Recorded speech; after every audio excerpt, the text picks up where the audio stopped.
할렐루야. 느헤미야 2장 말씀 함께 나누겠습니다. 느헤미야 말씀은 어제도 말씀했던 것처럼 여호와의 위로다. 하나님께서 이스라엘을 위로하시는데 그 성벽을 재건하고 예루살렘 성문을 다시 세우는데 이 느헤미야를 보내셔서 이 재건하는 일들을 하게 하셨습니다. 재건하는 것은 굉장히 중요합니다. 우리의 영적인 문제도 날마다 재건해야 되고 우리 안에 있는 문제들을 잘 파악하고 하나님 앞에 새롭게 고쳐야 될 줄 믿습니다. 자기를 꾸미고 자기를 아름답게 하는 데는 사람이 날마다 신경 쓰고 자기 얼굴도 쳐다보고 자기 입은 옷도 늘 신경을 쓰는데 자기의 영적 상태를 점검하지 않는 것, 그것이 무너진 것들을 점검하지 않으면 다시 세울 수 없는 것과 같습니다. 우리가 영적인 것들을 늘 분별하고 보게 되기를, 똑바로 보게 되기를 주의 이름으로 축원합니다. 2장 1절에 아닥사스다 왕 20년 니산월에 왕의 앞에 수리기로 내가 들어 왕에게 드렸는데 이전에는 내가 왕의 앞에서 수색이 없었더니 했습니다. 이 말은 왕 앞에 이 모셔선 술관원의 역할을 하는 느헤미야가 그 얼굴의 표정을 어둡게 하는 것은 사실은 그 예의에 어긋나는 것이죠. 왕을 섬기는 그 관원의 그 직책에 마땅치 않습니다. 그렇게 잘못하면 이것은 징벌받을 수 있는 그런 모습이죠. 항상 왕 앞에 위엄과 바른 자세들을 가져야 되는데 어떻게 보면 인간적으로 볼 때는 잘못된 모습들이죠. 2절에 왕이 내게 이르시되 내가 병이 없거늘 어찌하여 얼굴에 수색이 있느냐. 이 말은 이 친근함을 얘기하는 겁니다. 왕이 느헤미야의 이 모습을 신경 쓰고 내가 평소에 아는 너는 이렇다, 너의 몸이 괜찮다, 이것까지 다 알고 있는 거 보면 이 느헤미야와 아주 이 긴밀한 관계가 되어 있다, 이렇게 예상해 볼 수 있습니다. 이는 필연 내 마음에 근심이 있음이로다. 그때 내가 크게 두려워하여. 왜 두려워하였냐면 방금 말씀드린 것처럼 느헤미야가 왕에게 그런 표정을 짓는 것 자체가 굉장히 잘못된 것이다. 하지만 왕이 이 말씀을 볼 때는 느헤미야에 대한 이 애틋한 마음이 있고 그 굉장히 친밀한 모습을 가지고 있다, 이렇게 우리가 예상해 볼 수 있습니다. 3절에 왕께 대답하되 왕은 만세수를 하옵소서. 나의 열조에 몇 신 있는 성읍이 이제까지 황무하고 성문이 소화되었사오니 내가 어찌 얼굴에 수색이 없사오리까 했습니다. 자, 느헤미야가 일부러 그렇게 한 건 아니지만 어쨌든 이 일을 통해서 느헤미야는 예루살렘의 어떠함을 이 왕에게 고하게 됩니다. 이 말씀과 연결되는 말씀이 에스더 말씀이죠.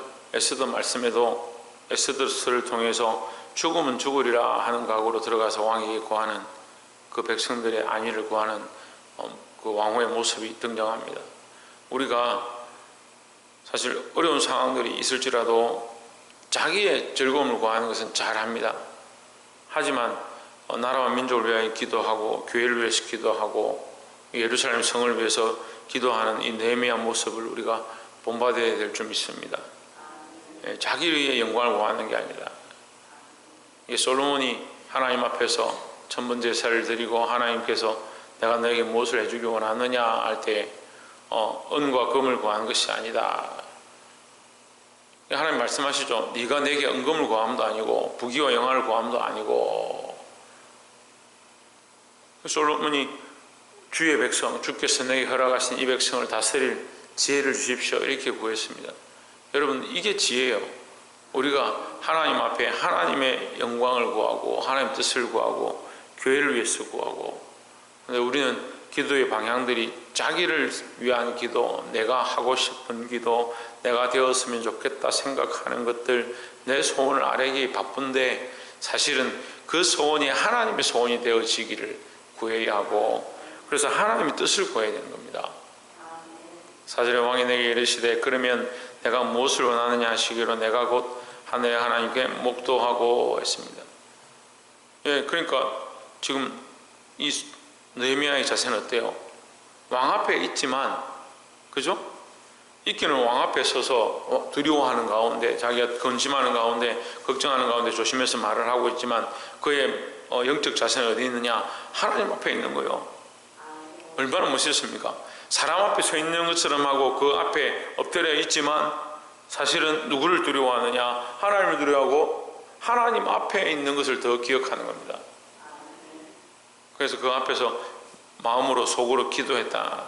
5절에 왕에게 고하되 왕이 만일 즐겨하시고 종이 왕의 목전에서 은혜를 얻어사오면 나를 유다 땅 나의 열조 몇실 있는 성읍에 보내어 그 성을 중건하게 하옵소서 하였는데 6절에 그때의 왕후도 왕의 곁에 앉았더라. 왕이 내게 이르시되 내가 몇 날 행할 길이며 어느 때에 돌아오겠느냐 하고 왕이 나를 보내기를 즐겨하시기로 내가 기한을 정하고 했습니다.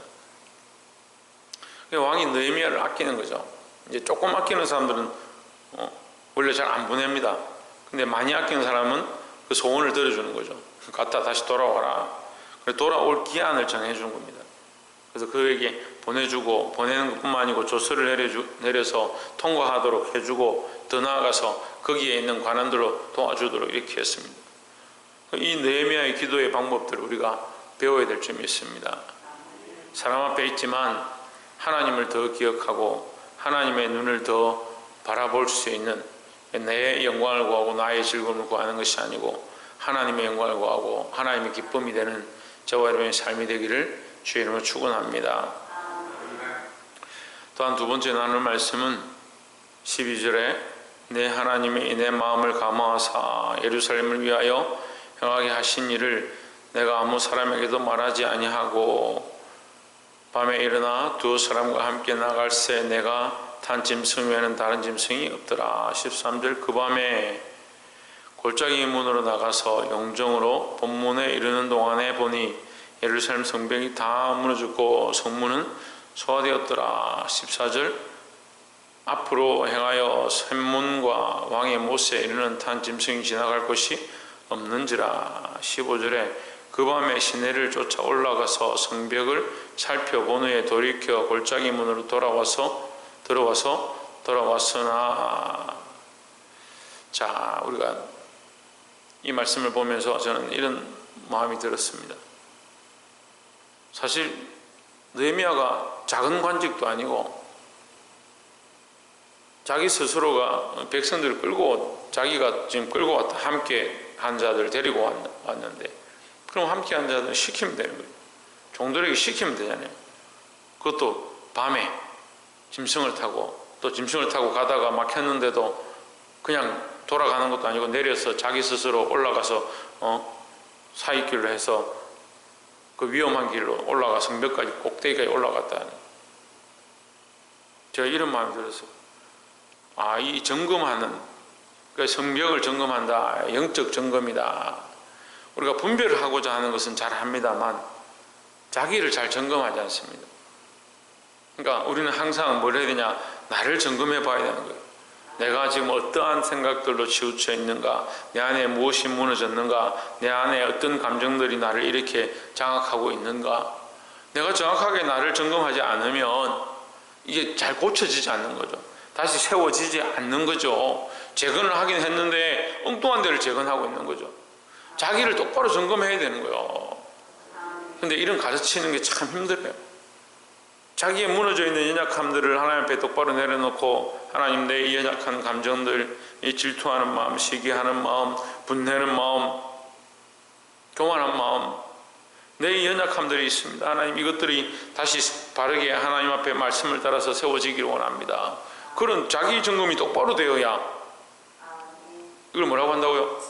자기 점검요. 자기 영적인 점검, 영과 혼과 육이 이 자기 영적 점검을 똑바로 통해서 뭐가 무너졌는가, 뭐가 잘못됐는가, 이걸 바로바로 세세하게 봐야 된다는 거죠.